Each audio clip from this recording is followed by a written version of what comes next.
Shawne Merriman is courtesy of Bet Online, brought to us today. Check out Bet Online for the most diverse list of well over 1,000 Super Bowl props, including MVP, length of the national anthem, close to 100 Taylor Swift-related props. I know you love those, Danny. Yes, of course. Broadcast odds, game and player stats, and a whole lot more. Shawne, it's good to have you back on in the DMV. How are you, buddy? Hey, what's up, man? How's it going? We're chilling. What do you make of the Chiefs doing it again? This is now 5 Super Bowl appearances in 6 years after 7 AFC championship games in a row. I mean, that just sounds ridiculous even saying it, right? It just sounds crazy that that's even a possibility. Or this team even has a chance to have a three-peat Super Bowl. I mean, people go their whole entire careers, and I can speak from experience of not having the opportunity of playing one Super Bowl, let alone 3 back-to-back, right? And so, just what they've been doing is remarkable. And, you hate to, for me personally, I don't like putting the crown on anybody too early. So when people started to talk about Patrick Mahomes and Tom Brady and comparisons, I don't like it, but you can't fight it. You can't say, hey, yeah, at least he's not up in the conversations of that GOAT talk. Well, where is he right now for you? He's not there. But I think, people start bringing it up. You can't really argue back. I think the conversation is warranted.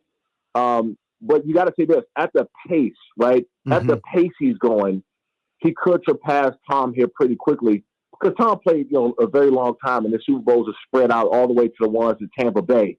But the pace that Patrick Mahomes going right now is pretty remarkable. Did you cross paths with or know Andy Reid at all, even from like Pro Bowls or anything like that? I just wonder, he is a unique guy because most of the offensive savants in the league are like younger guys who came up as second generation NFL people. He is still doing it mid-70s and still as innovative as anybody. I think that's the most impressive part because we see the NFL getting younger.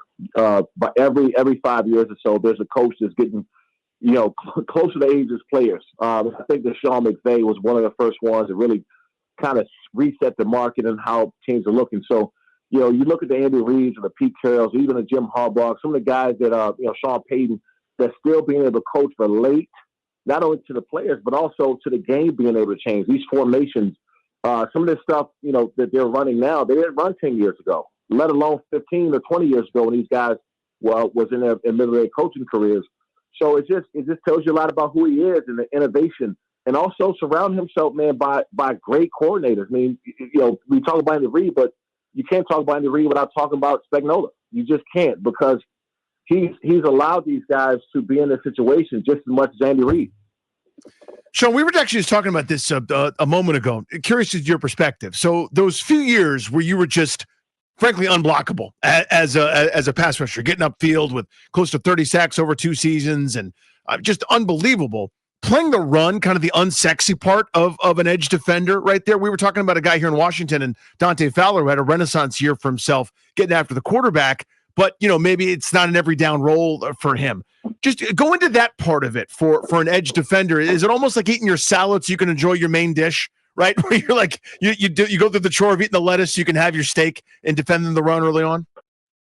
Yeah, no doubt about it. And the crazy thing is, I know they throw the ball a lot, and sacks is important. But what you don't want to put on film is a guy that doesn't have the ability to play the run, because now it just makes you one-dimensional. When they bring you on the field, they got to take you off at certain downs, the first down, the second down, they got to bring you on the third. So to have the ability to hold up against the run just makes you a complete player. And sometimes, even when people talk about my career, as you just said, I mean, I love to play the run, because the run, stopping the run was a mentality for me. It's like, I'm not going to let this guy push me around, and I'm not going to be the weak link on this defense. And so, being an all-around player, man, is really, really more important than sometimes just going out and getting a sack. Shawne Merriman is with us on Grant and Danny as we look ahead to Super Bowl 59, interview made possible by our friends over on Bet Online. Let's go over to the Eagles for a moment. How much of a chance are you giving them, and what impresses you most about Philadelphia having run the table here in the NFC? Well, they've had a lot of changes, right? Not just with players, but coordinators that's kind of left and gone on to other teams. And for them to rebound and just pick up where they left off and actually maybe even surpass where they're at some point in time has just been remarkable. And, they've made some key moves, man, and guys leaving and coming back in. I mean, I don't think people are talking about enough how big them bringing Saquon Barkley in is. And I think that, we're all living in the moment, but 5 years from now or 10 years from now, we go back and they look, if they actually go out and win that Super Bowl, it might have been one of the most important decisions they've made in organization history.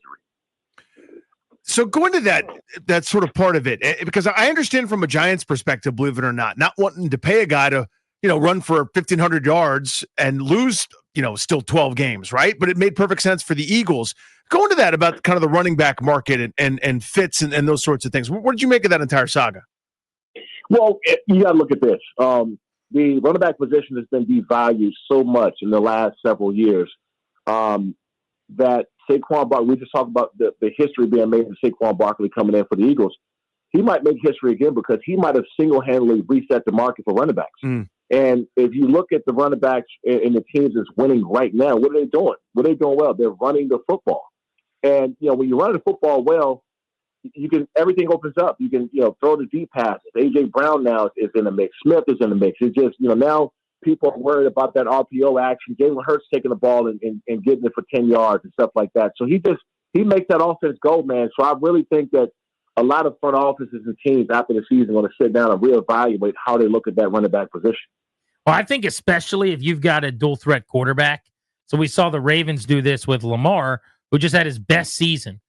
You can't convince me that some of that wasn't because of the addition of a 2,000-yard back in Derrick Henry. And it's chicken or the egg, right? I think Henry was great to some extent because Lamar Jackson takes pressure off him too.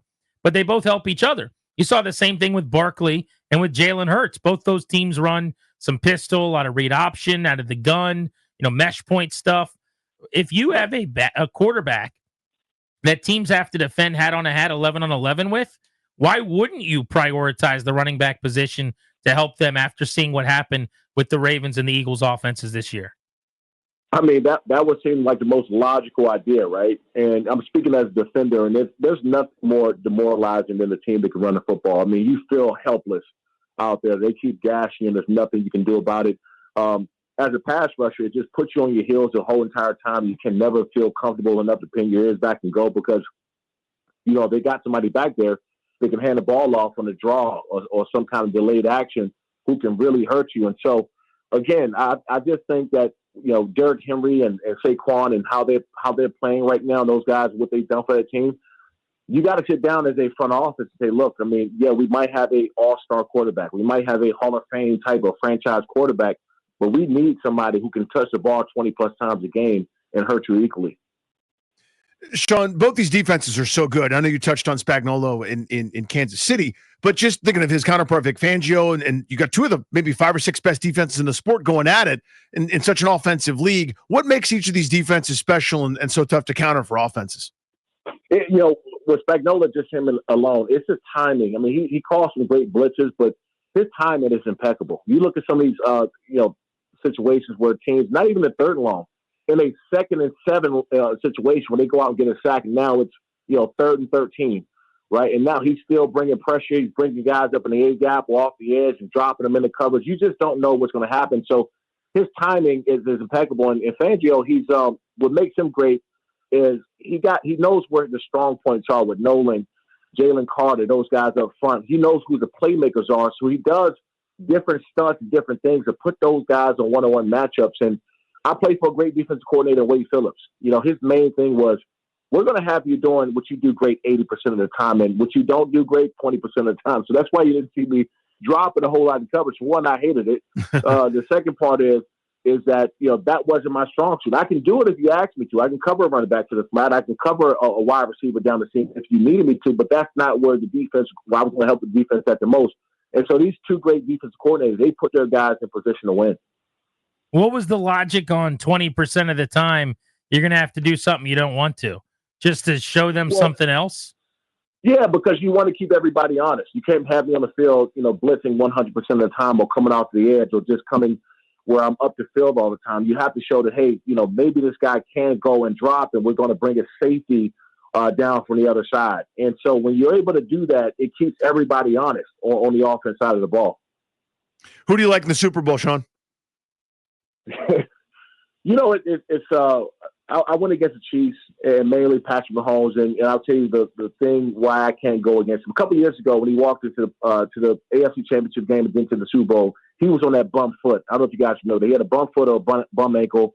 Wasn't anywhere close to being 100%. He iced that game on like a 15-yard run or something like that. After that happened, I said, okay, we know that it was out in the public that he wasn't healthy. And now he's sitting there and icing the game with his legs. I mean, you can't go against these guys. So I'm going with the Chiefs. Now, I don't want to take anything away from the Eagles and whatnot, but the Chiefs have just found ways to win football games. And you look at the stats, and nothing jumps off the board. They might have an average passing game. They might have an average running game. And sometimes on defense, they might be in the bottom, in the middle of the pack. And you look at that scoreboard, and they won by 7. Mm-hmm. And so you can't keep going against these guys anymore. Shawne, we appreciate you hopping on with us, buddy. Thank you for the insight, and we look forward to seeing your take on the Super Bowl after the fact. You got it, guys. And make sure you download Lights Out Sports TV as well, man. It's my free streaming service. We got a ton of live sports there, free sports. And also we got a big fight coming up Friday, February 7th. We got a couple guys that are probably going to be off to the UFC right after this card. So make sure you guys download Lights Out Sports TV, available on all smart TVs, iOS and Android. You're always making moves, man. We awesome, buddy. Thank you. Thanks, Shawne. All right, bud. Be good. There's Shawne Merriman. Terp. Maryland has had great NFL talent. They've had players like Vernon Davis, Shawne Merriman, that have gone on and had tremendous NFL careers. Stephon Diggs, pretty darn good player in his own right, But yeah, it's one of those things for a long time. This was my buddy who, when Maryland was, they used to be in a conference called the ACC. You may or may not remember that. But I had friends who went to UVA who used to say, like, they never produce any pros. They're no good pros from Maryland. And it's like their best player was like E.J. Henderson, who played for the Vikings for a little while. That was like the big gripe. Not the case now, man. So talent goes through there for sure.